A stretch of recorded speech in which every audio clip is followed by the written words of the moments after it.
Hi friends, வணக்கம். எல்லோரும் எப்படி இருக்கீங்க? உங்களோட பிளெஸிங்ஸ்னாலையும் சப்போர்ட்னாலையும் நான் ரொம்ப நல்லா இருக்கேன். இன்றைக்கி வந்து பார்த்திங்கன்னா ஹோட்டல் ஸ்டைலில் ஒரு கிறிஸ்பியான உளுந்து வடை எப்படி பண்ணலாங்கிறத இந்த வீடியோவில் பார்க்கலாம். இது வரைக்கும் நம்ம சேனலை சப்ஸ்கிரைப் பண்ணாதவங்க மறக்காமல் சப்ஸ்கிரைப் பண்ணுங்கள். அப்போ தான் வந்து உங்களுக்கு நான் வீடியோ போடும்போது நோட்டிஃபிகேஷன்ஸ் வரும். உங்களுக்கு எந்த வீடியோவை மிஸ் பண்ணாமல் ஈஸியாக பார்க்க முடியும். அதே மாதிரி உங்களுக்கு வீடியோ பிடிச்சிருந்தா மறக்காமல் லைக் பண்ணுங்கள், கமெண்ட் பண்ணுங்கள். இப்போ வந்து நம்ம வீடியோக்குள்ளே போகலாம் வாங்க. இந்த உளுந்து வடை பண்ணுறது வந்து பார்த்திங்கன்னா கொஞ்சம் டிஃபிகல்ட்டான டாஸ்க்கு தான். ஆனால் நம்ம செய்கிற அந்த மெத்தட் வந்து நம்ம கரெக்டாக ஃபாலோ பண்ணோன்னா நம்ம வந்து ரொம்பவே ஈஸியாக வந்து நம்ம பண்ணிட முடியும். மெது வடை பண்ணும்போது நிறைய பேர் ஃபேஸ் பண்ணுற ஒரு பிரச்சனை என்னென்னு பார்த்தீங்கன்னா, நாம் வந்து எண்ணெயில் வந்து பொரிக்கும்போது நிறையவே எண்ணெய் குடிக்கும். அப்போ வந்து நமக்கு அது வந்து சாப்பிட முடியாது, ஃபுல்லாக வந்து ஆயிலியாக இருக்கும்.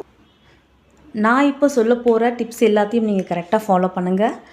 உங்கள் வீட்டில் வந்து எண்ணெயே குடிக்காமல் ரொம்பவே கிறிஸ்பியாக இருக்க வடை ஈஸியாக பண்ணலாம். அது எப்படி பண்ணலாங்கிறத நான் உங்களுக்கு சொல்கிறேன். மறக்காமல் ஃபுல் வீடியோ பாருங்கள். செகண்ட் டிஃபிகல்ட்டி என்னென்னு பார்த்தீங்கன்னா, வடை தட்டும்போது அவங்களுக்கு வந்து அந்த ஒழுங்காக ரவுண்டு ஷேப் வராது. அது எப்படி பண்ணலாங்கிறத நான் வந்து இன்றைக்கி 2 மெத்தட் காமிச்சிருக்கேன். இதில் வந்து உங்களுக்கு எந்த மெத்தட் ஈஸியாக இருக்கோ அதை நீங்கள் ஃபாலோ பண்ணுங்கள். கண்டிப்பாக உங்களாலேயும் நல்ல ஷேப்போடு நல்ல கிறிஸ்பியாக உங்கள் வீட்லேயும் வடை பண்ண முடியும். இனிமேல் நீங்கள் கடைகளில் வாங்க வேண்டிய எந்த அவசியமும் இருக்காது. அதே மாதிரி மாவு அரைக்கிற பதம் எப்படி இருக்கணும் அப்படிங்கிறதையும் நான் உங்களுக்கு தெளிவாக சொல்லியிருக்கேன். மறக்காமல் ஃபுல் வீடியோ பாருங்கள். ஃபஸ்ட்டு நம்ம வந்து உளுந்து வடை பண்ணுறதுக்கு ஃபஸ்ட்டு உளுத்தம்பருப்பை வந்து நம்ம வந்து ஒரு 4 to 5 hours வந்து ஊற வச்சுக்கணும். நான் வந்து இன்றைக்கி ஒரு 300 கிராம் உளுத்தம்பருப்பு எடுத்திருக்கேன். இதை வந்து ஒரு 4 to 5 hours நம்ம ஊற வச்சுக்கலாம். ஊற வைக்கிறதுக்கு முன்னாடி பார்த்திங்கன்னா பருப்பை வந்து நல்லா வாஷ் பண்ணதுக்கப்புறம் நல்ல தண்ணி விட்டு நீங்கள் ஊற வைக்கணும். நாம் வந்து பார்த்திங்கன்னா அந்த ஊற வச்ச தண்ணி இருக்கு இல்லையா, அந்த தண்ணி யூஸ் பண்ணி தான் நாம் வந்து மாவு அரைக்க போகிறோம். இந்த பருப்போடு பார்த்திங்கன்னா நாம் வந்து 2 டேபிள் ஸ்பூன் அரிசி சேர்க்க போகிறோம். இந்த அரிசி வந்து நீங்கள் பச்சரிசி சேர்த்துக்கலாம், அப்படி இல்லைனா இட்லி ரைஸ் நீங்கள் சேர்த்துக்கலாம். நான் இன்றைக்கி இட்லி ரைஸ் 2 டேபிள் ஸ்பூன் சேர்த்துருக்கேன். இந்த அரிசி சேர்க்கறது எதுக்காகன்னு பார்த்தீங்கன்னா, நாம் வந்து பொதுவாக வீட்டில் வடை பொரிக்கும்போது கொஞ்ச நேரத்துக்கு கிறிஸ்பியாக இருக்கும். போக போக பார்த்திங்கன்னா ரொம்ப கிறிஸ்பினஸ் போயிட்டு ரொம்ப சாஃப்டாக இருக்கும் இல்லையா? அந்த மாதிரி இல்லாமல் நம்ம அரிசி சேர்க்கும்போது ரொம்ப நேரத்துக்கு அந்த வடை வந்து நல்ல கிறிஸ்பியாக இருக்கும். இப்போ நான் சொல்கிற மெஷர்மெண்ட்டை நீங்கள் அரிசியும் பருப்பும் சேர்க்கும்போது பார்த்தீங்கன்னா ஒரு 2 to 3 ஹவர்ஸ்க்கு வந்து அந்த வடை நல்ல கிறிஸ்பியாக இருக்கும். நீங்கள் பண்ணும்போது கண்டிப்பாக அதை ஃபீல் பண்ணுவீங்க. இப்போ பார்த்தீங்கன்னா நாம் வந்து பருப்பு ஊற வச்சுட்டு ஒரு 4 ஹவர்ஸ் கிட்ட ஆயிடுச்சு. இதே தண்ணி யூஸ் பண்ணி தான் நாம் வந்து மாவு அரைக்க போகிறோம். நிறைய பேர் பார்த்திங்கன்னா பருப்பு ஊற வைக்கும்போது வாஷ் பண்ண மாட்டாங்க. ஸ்ட்ரெயிட்டாக தண்ணி ஊற்றிட்டு ஊற வச்சுடுவாங்க. ஊறினதுக்கப்புறம் பார்த்திங்கன்னா நல்லா வாஷ் பண்ணிவிட்டு அந்த தண்ணியை ஃபுல்லாக கீழே கொட்டிட்டு அதுக்கப்புறம் நல்ல தண்ணி யூஸ் பண்ணி மாவு அரைப்பாங்க. நீங்கள் அந்த மாதிரி தயவு செஞ்சு பண்ணாதீங்க. ஃபஸ்ட்டே வந்து நீங்கள் பருப்பை நல்லா வாஷ் பண்ணிவிட்டு நாம் வந்து சமைக்கிறதுக்கு யூஸ் பண்ணுற தண்ணியை வச்சு நீங்கள் ஊற வைங்க. அப்போ தான் பார்த்திங்கன்னா உங்களுக்கு வந்து நாம் அரைக்கிற மாவு ஒரு கரெக்டான பதமில் இருக்கும். உங்களுக்கு வந்து ஒரு பர்ஃபெக்டான வடையும் பண்ண முடியும். வடை வந்து ஒரு நல்ல ஒரு கிறிஸ்பியாக உங்களுக்கு ஈஸியாக வடை போடுற ஷேப்பில் இருக்கணும்னா இதுவும் வந்து ஒரு முக்கியமான டிப்ஸ். இதை மறக்காமல் ஃபாலோ பண்ணுங்கள். இப்போ வந்து நம்ம ஊற வச்ச பருப்பு இருக்கு இல்லையா, அது நாம் இன்றைக்கி கிரைண்டரில் அரைக்க போகிறோம். அது எப்படி அரைக்கணும்னு பார்த்தீங்கன்னா, நீங்கள் ஸ்டார்டிங்கே வந்து தண்ணி ரொம்ப சேர்க்கக்கூடாது. கொஞ்சம் கொஞ்சமாக விட்டு நல்லா அரைக்கணும். இப்போ பாருங்கள், இப்போ ஓரளவுக்கு அரைஞ்சிருக்கு. இப்போ இந்த மாதிரி உங்களுக்கு அரைச்சதுக்கப்புறம் கீழே போட்டால் மாவு விழணும். அந்தளவுக்கு உங்களுக்கு இருந்தால் தான் நீங்கள் வடை தட்டும்போது உங்களுக்கு கையில் ஒட்டாமல் அழகாக எண்ணெயில் போட்டு பொரிக்க முடியும். நம்மளோட மெதுவடை மாவு வந்து பார்த்திங்கன்னா இப்போ ரெடியாக இருக்கு. இப்போ பாருங்கள், உங்களுக்கு நல்ல டிஃப்ரென்ஸ் தெரியும். இப்போ நல்லா நைஸாக அரைஞ்சிட்டு உங்களுக்கு வந்து தூக்கி போடும்போது நல்லா ஈஸியாக விழுது, கையில் ஒட்டாமல் உங்களுக்கு ஈஸியாக விழுது. இந்த மாதிரி பதம் இருந்தால் உங்களுக்கு வந்து வடை போடும்போது கரெக்டான ஷேப் வரும். நம்மளோட வடை மாவு ரெடி ஆகிடுச்சு. இதை வந்து வேறு ஒரு பாத்திரத்தில் மாற்றிக்கலாம். அது கூட என்னென்ன பொருள் சேர்க்கணுங்கிறத சொல்கிறேன், மறக்காமல் ஃபுல்லாக பாருங்கள். இன்றைக்கி வந்து இந்த வடை மாவு கூட பார்த்திங்கன்னா நான் வந்து இஞ்சி வந்து பொடியாக கட் பண்ணி சேர்த்துருக்கேன். அதே மாதிரி பச்சை மிளகா, உங்கள் காரத்துக்கு எவ்வளோ வேணுமோ அந்த அளவுக்கு நீங்கள் பச்சை மிளகா கட் பண்ணி சேர்த்துக்கலாம். அது கூடவே பார்த்தீங்கன்னா 1 ஸ்பூன் அளவுக்கு ஜீரகம் சேர்த்துருக்கேன். அதுக்கப்புறம் கொஞ்சமாக கொத்தமல்லி, கொஞ்சமாக கருவேப்பிலை, அது கூடவே பார்த்தீங்கன்னா 1 ஸ்பூன் அளவுக்கு நான் பெருங்காய பொடி சேர்த்துருக்கேன். இந்த பெருங்காய பொடியும் ஜீரகம் சேர்க்கறதால நீங்கள் வடை பொரிக்கும்போது பார்த்தீங்கன்னா நல்ல வாசனையாக இருக்கும். நீங்கள் சாப்பிடும்போது டேஸ்ட்டும் பார்த்திங்கன்னா ரொம்பவே சூப்பராக இருக்கும். இது கூட உங்களுக்கு விருப்பப்பட்டால் தேங்காவை வந்து நீங்கள் பொடியாக கட் பண்ணி சேர்த்துக்கலாம். அது இன்னுமே உங்களுக்கு டேஸ்ட் ரொம்ப நல்லா இருக்கும். நெக்ஸ்ட்டு பார்த்திங்கன்னா வடைக்கு தேவையான அளவுக்கு உப்பும் சேர்த்து நல்லா மாவு கலந்து விட்டுக்கலாம். நெக்ஸ்ட்டு பார்த்திங்கன்னா நாம் வந்து வடை நல்ல ரவுண்டு ஷேப்பில் பண்ணுறதுக்கு இன்றைக்கி 2 மெத்தட் யூஸ் பண்ண போகிறோம். அதில் ஃபஸ்ட்டு மெத்தடு பார்த்திங்கன்னா இந்த மாதிரி ஒரு கிளாஸ் எடுத்துக்கலாம்.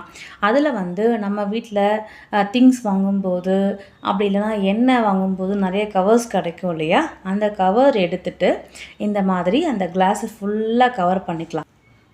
அதுக்கப்புறம் பார்த்திங்கன்னா ஒரு ரப்பர் பேண்ட் அப்படி இல்லைனா ஒரு நூல் எடுத்து நல்லா டைட்டாக கட்டிக்கலாம். அப்போ தான் வந்து உங்களுக்கு வடை போடும்போது கவர் பிரிஞ்சு வராமல் டைட்டாக இருக்கும். இப்போ வந்து நம்ம எல்லா பொருளும் சேர்த்து மாவு நல்லா கலந்து விட்டுக்கலாம்.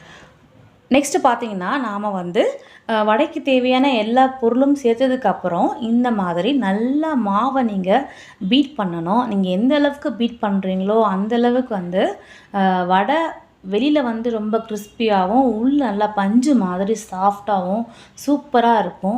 இந்த மெத்தட் நீங்கள் ட்ரை பண்ணி பாருங்கள், கண்டிப்பாக உங்களுக்கு ஒர்க் அவுட் ஆகும். இப்போ வந்து நல்லா பீட் பண்ணியாச்சு. சப்போஸ் உங்களுக்கு கையில் பண்ண வராத பட்சத்தில் உங்கள்கிட்ட பீட்டர் இருந்தால் நீங்கள் அதையும் யூஸ் பண்ணி நீங்கள் மாவை பீட் பண்ணிக்கலாம். இப்போ வந்து நீங்கள் நல்லா கையை வாஷ் பண்ணதுக்கப்புறம் ஒரு பவுலில் தண்ணி எடுத்துக்கோங்க.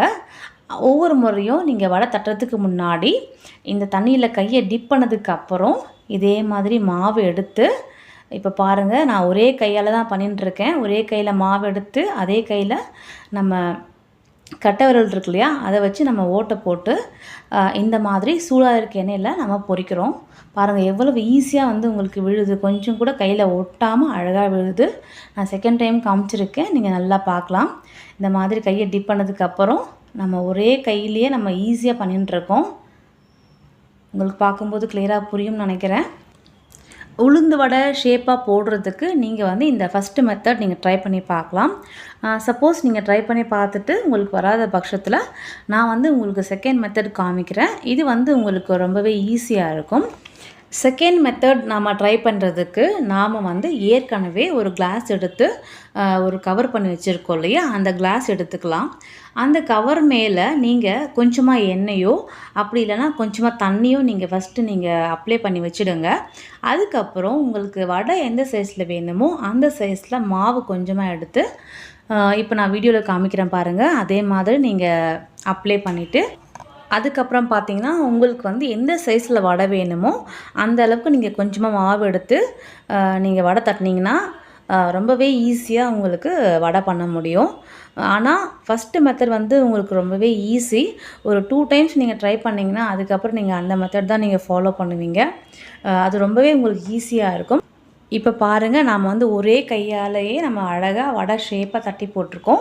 இது வந்து ஒரு மீடியம் ஃப்ளேமில் வச்சு நல்லா 2 பக்கமும் நல்லா வெந்து வரணும். நல்ல ஒரு கோல்டன் ப்ரௌன் கலரில் நல்லா வந்ததுக்கப்புறம் நம்ம வடையை எடுத்துடலாம். இப்போ பாருங்கள், நல்லா வடை வெந்திருக்கு, நல்ல கிறிஸ்பியாக இருக்குது. உங்களுக்கு பார்க்கும்போது நல்லா ஃபீல் பண்ண முடியும். இப்போ செகண்ட் மெத்தட் பார்க்கலாம். இந்த செகண்ட் மெத்தடில் நம்ம ஏற்கனவே அந்த கிளாஸ் ரெடி பண்ணி வச்சுருக்கோம் இல்லையா, அதில் வந்து உங்களுக்கு தேவையான அளவுக்கு மாவு எடுத்து மிடிலில் பார்த்திங்கன்னா இந்த மாதிரி ஹோல்ஸ் போட்டுட்டு சூடாக இருக்க எண்ணெயில் நீங்கள் ஈஸியாக பொரிக்கலாம். இது வந்து உங்களுக்கு கைப்படாமையே ஈஸியாக பண்ண முடியும். ஈவன் பிகினர்ஸ்க்கு வந்து பார்த்திங்கன்னா சூடாக இருக்க எண்ணெயில் நேராக போடுறதுக்கு பயப்படுவாங்க. அவங்களுக்கெல்லாம் இந்த செகண்ட் மெத்தட் வந்து ரொம்பவே யூஸ்ஃபுல்லாக இருக்கும். நம்ம சேனலை ஃபாலோ பண்ணுற நிறைய ஃப்ரெண்ட்ஸுக்கு தெரிஞ்சிருக்கும். நாம் வந்து பார்த்திங்கன்னா ப்ரீ ஆர்டர் பேசிஸில் ஹோம்மேட் ஃபுட்டு வந்து நாம் கஸ்டமர்ஸ்க்கு சப்ளை பண்ணிட்டுருக்கோம். இந்த வீடியோவை பார்க்குற யாருக்காவது அந்த மாதிரி ஃபுட் ரெக்யர்மெண்ட்ஸ் இருந்தால் நீங்கள் தாராளமாக எங்களை அப்ரோச் பண்ணலாம். என்னோடய காண்டாக்ட் டீட்டெயில்ஸ் வந்து பார்த்திங்கன்னா நான் டிஸ்கிரிப்ஷனில் கொடுத்துருக்கேன், மறக்காமல் நீங்கள் நோட் பண்ணிக்கோங்க. இப்போ பாருங்கள், நம்ம பேலன்ஸ் இருக்க மாவையும் இதே மாதிரி கிளாஸ் யூஸ் பண்ணி நம்ம ஷேப்பாக பண்ணிட்டுருக்கோம். மீடியம் ஃப்ளேமில் வந்து 2 பக்கமும் நல்லா வேகட்டும். அதுக்கப்புறம் பார்த்திங்கன்னா நம்ம வந்து வெளியே எடுத்துடலாம். நான் சொன்ன எல்லா டிப்ஸையும் மறக்காமல் ஃபாலோ பண்ணுங்கள். இப்போ நான் சொன்ன எல்லாத்தையும் வந்து பார்த்திங்கன்னா நீங்கள் ஒன்ஸ் ட்ரை பண்ணால் தான் ஃபீல் பண்ண முடியும். இப்போ நாம் பண்ணுற இந்த வடை வந்து பார்த்திங்கன்னா ஒரு 2 to 3 ஹவர்ஸ்க்கு நல்ல கிறிஸ்பியாக இருக்கும். டேஸ்ட்டும் பார்த்திங்கன்னா ரொம்பவே சூப்பராக இருக்கும். மறக்காமல் ட்ரை பண்ணி பார்த்துட்டு உங்களோட ஃபீட்பேக்கை கமெண்ட்ஸில் சொல்லுங்கள். அதே மாதிரி கொஞ்சம் கூட எண்ணெயே குடிக்காமல் ஈஸியாக வந்து உங்களுக்கு வடையம் பண்ண முடியும். வடை வந்து பார்த்திங்கன்னா உங்களுக்கு வந்து 2 பக்கமும் நல்லா வேகணும். அதுக்கு வந்து நடுவில் வந்து பார்த்திங்கன்னா கரண்டி வச்சு வடையை திருப்பி விடுங்க. அப்போ தான் 2 பக்கமும் வந்து உங்களுக்கு ஈவனாக வேகும். நல்லா உங்களுக்கு வந்து கோல்டன் கலர் வந்ததுக்கப்புறம் நம்ம வந்து வெளியே எடுத்துடலாம். இப்போ வந்து நம்மளோட கிறிஸ்பியான மெதுவடை ரெடியாக இருக்குது. நாம் வந்து அதை வெளியே எடுத்துடலாம். பாருங்கள், கொஞ்சம் கூட எண்ணெய் குடிக்காமல் எவ்வளவு அழகாக வந்திருக்கு. இதே மெத்தட் நீங்கள் ட்ரை பண்ணி பாருங்கள். ட்ரை பண்ணி பார்த்துட்டு மறக்காமல் உங்களோட ஃபீட்பேக்கை கமெண்ட்டில் சொல்லுங்கள். மறக்காமல் சப்ஸ்கிரைப் பண்ணுங்கள், லைக் பண்ணுங்கள். உங்களோட ஃப்ரெண்ட்ஸ் அண்ட் ரிலேட்டிவ்ஸ்க்கு நம்ம வீடியோவை ஷேர் பண்ணுங்கள். அவங்களுக்கு வந்து ரொம்பவே உபயோகமாக இருக்கும். தேங்க்ஸ் ஃபார் வாட்சிங். Keep supporting me. Thank you so much.